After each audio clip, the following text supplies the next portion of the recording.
महाभारत की सच्ची कहानी जो शायद ही कोई नहीं जानता होगा। नमस्कार दोस्तों, आप सभी का स्वागत है हमारे चैनल पर। दोस्तों, मैं एक ऐसी रहस्यमयी कहानी बता रहा हूँ, शायद आपको नहीं पता है। दोस्तों, ये कहानी है महाभारत की। हस्तिनापुर के राजा, यानी कि ये महाभारत किसकी वजह से हुआ था, ये आपको सच्चाई में आपको बताऊंगा। हस्तिनापुर के राजा शांतनु को नदी किनारे एक सुंदर स्त्री मिली जो देवी गंगा थी।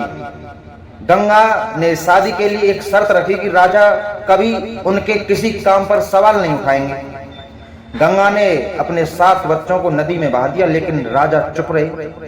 जब वह 8वें बच्चे भीष्म को बहाने लगी तो शांतनु ने उन्हें रोक दिया। शर्त टूटने के कारण गंगा बच्चे को लेकर चली गई। यह सीख भी हमें बताती है कि बिना सोचे समझे और अंधाधुंध शर्तें या वादे कभी भी नहीं रखने चाहिए। तो राजा शांतनु सत्यवती नाम की मछुआरे की बेटे से शादी करना चाहते थे। सत्यवती के पिता ने शर्त रखी कि सत्यवती का पुत्र ही राजा बनेगा। शांतनु के बड़े बेटे देवव्रत भीष्म ने अपने पिता की खुशी के लिए आजीवन ब्रह्मचारी रहने और कभी राजा न बनने की भीषण प्रतिज्ञा की। इसी त्याग के कारण उनका नाम भीष्म पड़ा। सीख क्या है? हमें एक सीख सिखाती है कि माता पिता के प्रति सम्मान और कर्तव्य सर्वोपरि है, लेकिन भावुकता में लिए गए कठोर फैसले भविष्य के लिए संकट भी बन सकते हैं। अब आगे क्या होता है? शांतनु के वंश को आगे बढ़ाने के लिए महर्षि वेदव्यास की मदद ली गई। अब व्यास जी के तेज को देखकर अंबिका ने डर से आंखें बंद कर ली, जिससे धृतराष्ट्र अंधे पैदा हुए। दूसरी रानी अंबालिका डर से पीली पड़ गई, जिससे कमजोर पांडु का जन्म हुआ। दासी ने शांत रहकर प्रार्थना की, जिससे ज्ञानी विदुर का जन्म हुआ। अंधा होने के कारण बड़े भाई धृतराष्ट्र की जगह पांडु को राजा बनाया गया, जिससे बाद में विवाद शुरू हुआ। यह सीख सिखाती है हमारी मानसिक स्थिति और डर का असर हमारी आने वाली पीढ़ियों और उनके भविष्य पर गहरा प्रभाव पड़ता है। अब दोस्तों, इससे आगे की कहानी आपको बताते हैं। गांधारी ने अंधा होने के कारण अपनी आंखों पर पट्टी बांध ली और उनके 100 पुत्र कौरव हुए। पांडु को एक ऋषि का श्राप दिया था, और मैंने आपको ये पहली वीडियो में बताया है कि 100 पुत्र जो थे उनके जन्म का अंतराल कितना था। अगर नहीं देखा होगा तो इस चैनल पर जाइए और आपको मिल जाएगा। तो 100 पुत्र पैदा हुए। पांडु को एक ऋषि का श्राप था, इसलिए कुंती ने देवताओं को आह्वान करके युधिष्ठिर, भीम, अर्जुन और मांद्री ने नकुल, सहदेव को जन्म दिया। यह सीख हमें सिखाती है विपरीत परिस्थितियों में भी संयम और सही रास्ता चुनने से श्रेष्ठ संतान की प्राप्ति होती है। आगे कथा, जंगल में राजा पांडु की असमय मृत्यु हो गई। कुंती 5 अनाथ पांडवों को लेकर हस्तिनापुर लौट आई, जहां भीष्म ने उन्हें महल में जगह दी। सीख सिखाती है संकट के समय परिवार को हमेशा अपनों का साथ और सहारा देना चाहिए। अब आगे की कथा, दुर्योधन भीम की ताकत से जलता था। उसने भीम के भोजन में जहर मिलाकर उन्हें नदी में फेंक दिया। नदी में नागों ने भीम को डसा, जिससे जहर का असर खत्म हो गया, और नागराज ने भीम को 10,000 हाथियों का बल दे दिया। सीख सिखाती है बुरे लोग अपना नुकसान करने की कितनी भी कोशिश करें, ईश्वर की कृपा से वह आपकी ताकत बन जाती है। अब एक दिन राजकुमारों की गेंद कुएं में गिर गई। द्रोणाचार्य ने अपने बाणों की कला से गेंद बाहर निकाल दी। भीष्म ने प्रभावित होकर उन्हें बच्चों का गुरु नियुक्त किया। सीख सिखाती है सच्ची योग्यता और हुनर कभी छुपा नहीं रहता, वह अपना रास्ता खुद बना लेता है। अब आगे की कहानी, द्रोणाचार्य ने परीक्षा ली और पूछा कि पेड़ पर क्या दिख रहा है। ये अर्जुन से पूछा। सबसे बड़े पत्ते और चिड़िया कहीं, केवल अर्जुन ने कहा। कोई कहता कि पेड़ दिखाई दे रहा है, कोई पत्ते दिखाई दे रहे हैं, लेकिन अर्जुन ने कहा कि मुझे सिर्फ चिड़िया की आंख दिखाई दे रही है। यह सीख सिखाती है जीवन में सफलता पाने के लिए ध्यान सिर्फ अपने लक्ष्य पर होना चाहिए। भील बालक एकलव्य ने द्रोणाचार्य की मूर्ति बनाकर धनुर्विद्या सीखी, खूब मेहनत की। अर्जुन को सर्वश्रेष्ठ बनाए रखने के लिए द्रोणाचार्य ने गुरु दक्षिणा में एकलव्य का दाएं हाथ का अंगूठा मांग लिया। यह सीख सिखाती है गुरु के प्रति श्रद्धा अतुलनीय होती है, लेकिन अपनों के पक्षपात में किसी का हक छीनना गलत है। अब रणभूमि में कर्ण का प्रवेश। शिक्षा पूरी होने पर राजकुमारों का शक्ति प्रदर्शन हुआ। सूत पुत्र कर्ण ने अर्जुन को चुनौती दी। कृपाचार्य ने जाति पूछी तो दुर्योधन ने तुरंत कर्ण को अंग देश का राजा बना दिया। सीख सिखाती है योग्य जाति या वंश की महताज नहीं होती और संकट में की गई मदद वफादारी तय करती है। अब दुर्योधन ने पांडवों को मारने के लिए लाख मोम का महल बनाया। विदुर की सूझबूझ से पांडवों ने गुप्त सुरंग खोदी और आग लगने से पहले बच निकले। समझ में आया? पांडवों को मारने के लिए मुसीबत आने से पहले ही उसे बचने की तैयारी और योजना बना लेनी चाहिए। यह सीख हमें सिखाती है। अब छिपकर रहते हुए बकासुर छिपकर रहते हुए पांडवों के गांव में रुके जहां बकासुर नाम का एक राक्षस रोज एक इंसान को खाता था।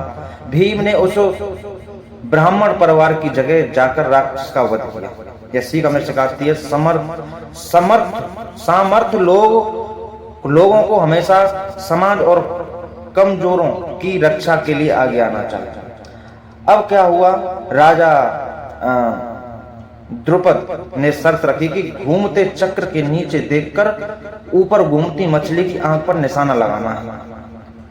ब्रह्म वेश में अर्जुन ने निशाना साधा और द्रौपदी को जीत लिया। कठिन से कठिन परिस्थिति में भी अपनी कला और बुद्धि पर भरोसा रखना चाहिए। अब 5 पांडवों की कहानी। जब पांडव द्रौपदी को घर लाए तो कुंती ने बिना देखे कहा, जो भी लाए हो 5 भाई आपस में बांट लो। माता के वचन को निभाने के लिए द्रौपदी 5 की पत्नी बनी।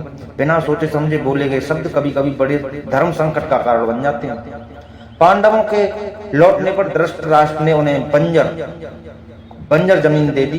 पांडवों ने भगवान कृष्ण और विश्वकर्मा की मदद से उसे स्वर्ग जैसा इंद्रप्रस्थ बना दिया।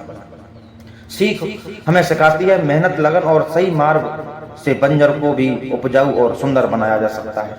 अब अर्जुन की सुभद्रा से शादी। अर्जुन कृष्ण की बहन सुभद्रा यानी कि अर्जुन कृष्ण की बहन सुभद्रा से प्रेम करते थे। कृष्ण की सलाह पर अर्जुन ने सुभद्रा का हरण शादी के लिए किया, जिससे द्वारका और पांडवों का रिश्ता अटूट हो गया। सही फैसलों के लिए कभी कभी समाज की रूढ़ियों से हटकर साहसी कदम उठाना पड़ता है। अब शिशुपाल और कृष्ण का चक्र। युधिष्ठिर के राजसूय यज्ञ में चेदिराज शिशुपाल ने कृष्ण को 100 गालियां दी। 101वीं गाली पर कृष्ण ने सुदर्शन चक्र से उसका वध कर दिया। गलतियों को माफ करने की एक सीमा होती है। पाप का घड़ा भरने पर न्याय जरूर होता है। अब इंद्रप्रस्थ के महल में फर्श पानी जैसा और पानी फर्श जैसा दिखता था। यानी कि पानी जैसा और पानी फर्श जैसा दिखता था। जहां फर्श था वहां पानी दिखता था और जहां पानी था वहां फर्श दिखता था। दुर्योधन धोखे से पानी में गिर गया। द्रौपदी ने यह देखकर हंस पड़ी और कहा, अंधे का पुत्र अंधा ही होता है। यह सीख हमें सिखाती है किसी की लाचारी या भूल पर हंसना, कटु वचन बोलना विनाश को निमंत्रण देता है। शकुनी की चाल से दुर्योधन ने पांडवों को जुआ खेलने बुलाया। अब उससे बदला लेंगे। द्रौपदी हंसी थी, उसके ऊपर उसकी हंसी की थी गिरने पर। तो इन्होंने शकुनी ने चाल खेली थी कि पांडवों को जुए में बुलाते हैं। शकुनी ने जादुई पासों के कारण युधिष्ठिर अपना राजपाट, भाई और खुद को भी हार गया। यह सीख हमें सिखाती है जुआ, सट्टा और बुरी आदतें अच्छे से अच्छे ज्ञानी इंसान की बुद्धि को भ्रष्ट कर देती है। अब जुए में हार जाने पर दुशासन द्रौपदी के बालों को खींचकर सभा में लाया और साड़ी उतारने लगा। भीम धृतराष्ट्र चुप रहे। तब कृष्ण ने चमत्कार से द्रौपदी की साड़ी को अनंत बढ़ा दिया। यानी कि जिस सभा में, अब यह सीख सिखाती है जब समाज के रक्षक चुप हो जाते हैं तब न्याय के लिए ईश्वर को स्वयं हस्तक्षेप करना पड़ता है।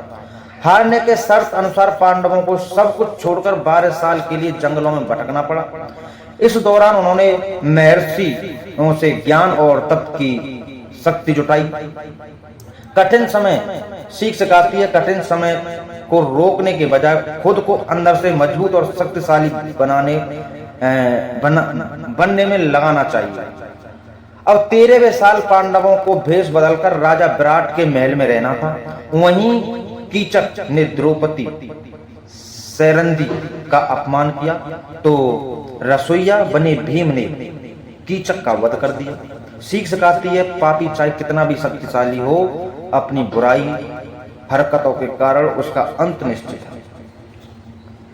वनवास पूरा होने पर पांडवों ने सिर्फ 5 गांव मांगे थे। दुर्योधन ने सुई की नोक बराबर जमीन देने से भी मना कर दिया और शांति दूत बनकर आए कृष्ण को बंदी बनाने की कोशिश की। जब सीख सिखाती है, जब इंसान का विनाश नजदीक आता है तो उसकी बुद्धि सबसे पहले काम करना बंद कर देती है। तो आगे कथा, अर्जुन और दुर्योधन दोनों कृष्ण से मदद मांगने द्वारका पहुंचे।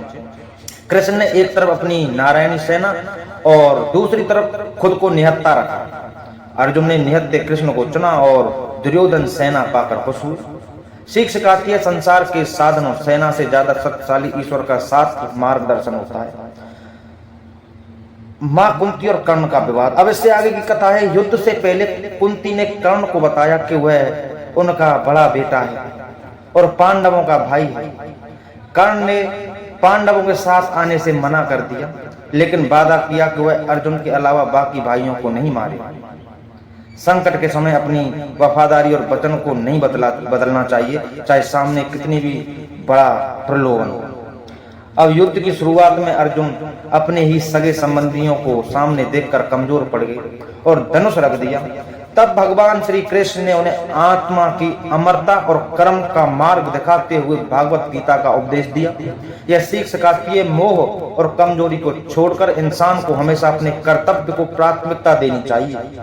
भीष्म को कौरव सेना के पहले सेनापति बने। उन्होंने 10 दिनों तक पांडव सेना में हाहाकार मचा दिया। उन्हें वरदान था कि उनकी मर्जी के बिना उनकी मृत्यु नहीं हो सकती। भीष्म कौरव सेना के पहले सेनापति बने।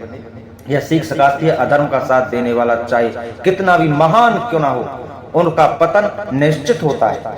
भीष्म ने प्रतिज्ञा की थी कि वह किसी स्त्री या पूर्व स्त्री पर बाण नहीं चलाएंगे। अर्जुन ने शिखंडी को आगे करके भीष्म पर तीरों की बौछार कर दी और भीष्म तीरों की सैया पर लेट गए।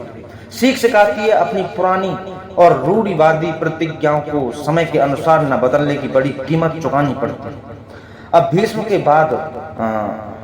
के बाद द्रोणाचार्य सेनापति बने। उन्होंने पांडवों को हराने के लिए चक्रव्यूह की रचना की, जिसे भेद न केवल अर्जुन जानते थे, लेकिन अर्जुन को दूर भेज दिया गया था। सीख सिखाती है, शत्रु हमेशा आपकी सबसे कमजोर नस पर वार करता है, इसलिए हर परिस्थिति के लिए तैयार रहना चाहिए। अर्जुन के 16 वर्षीय पुत्र अभिमन्यु को चक्रव्यूह में घुसना आता था, निकलना नहीं आता था। वे अकेले अंदर गए और कौरवों के साथ महारथियों ने मिलकर अधर्म से उनका वध कर दिया। अन्याय के खिलाफ आखिरी सांस तक लड़ना ही सच्ची वीर की पहचान है। अभिमन्यु की मौत के जिम्मेदार जयभद्र को अर्जुन ने अगले दिन सूर्य से पहले मारने की कसम खाई, वरना खुद अग्नि समाधि लेने को कहा। कृष्ण ने योग्य माया से नकली सूर्य अस्त किया और जयद्रथ के बाहर आते ही अर्जुन ने उसका वध कर दिया। यह सीख सिखाती है, क्रोध में कभी कभी ऐसी कसम न खाएं जो आपके ही विनाश का कारण बन जाए। अब आगे की कहानी क्या है। भीम ने राक्षस पुत्र घटोत्कच ने रात के युद्ध में कौरव सेना को कुचलना शुरू कर दिया। मजबूर होकर कर्ण को अपनी अहोम इंद्र अस्त्र शक्ति उस पर चलानी पड़ी, जिसे उसने अर्जुन के लिए बचा कर रखा था। दूसरों की रक्षा के लिए किया गया बड़ा बलिदान कभी व्यर्थ नहीं जाता, वह मुख्य संकट को टाल देता। यह सीख हमें सिखाती है। द्रोणाचार्य को हारना संभव था। भीम ने अश्वत्थामा नाम के हाथी को मार दिया। युधिष्ठिर ने आधा सच बोला, अश्वत्थामा मारा गया, लेकिन इंसान या हाथी पता नहीं। ये पता नहीं था कि इंसान है कि हाथी है। अश्वत्थामा मारा गया। दुर्योधन ने हथियार डाल दिए और दृष्टगुन ने उनका वध कर दिया। युद्ध और संकट में पूरी तरह सीधे रहने वाले लोग अक्सर हार जाते हैं। कूटनीति जरूरी है, ये हमें शिक्षा सिखाती है। कर्ण और अर्जुन के बीच भयंकर युद्ध हुआ। कर्ण के रथ का पहिया जमीन में धंस गया। जब वह पहिया निकाल रहे थे तब कृष्ण के कहने पर अर्जुन ने निहत्थे कर्ण पर बाण चलाकर उसका वध कर दिया। सीख सिखाती है, गलत लोगों की संगति आपके पूरे हुनर और पुण्य को ऐन वक्त पर बेकार बना देती है। दोस्तों, ऐसी कहानी सुनने के लिए और ये सच्ची कहानी सुनने के लिए हमारे पेज को सब्सक्राइब अवश्य करें। और ये कहानी अब हम आपको कल बताएंगे दोस्तों, क्योंकि ये फिर बहुत ज्यादा लंबी हो जाएगी और तुम्हें सुनने में मजा तो आएगा ही आएगा, लेकिन देर हो जाएगी आपको। तो इसलिए दोस्तों बने रहिए हमारे चैनल पर। जय श्री कृष्ण, जय श्री राम, जय जय हमारे गुरु पूज्य प्रेमानंद जी महाराज।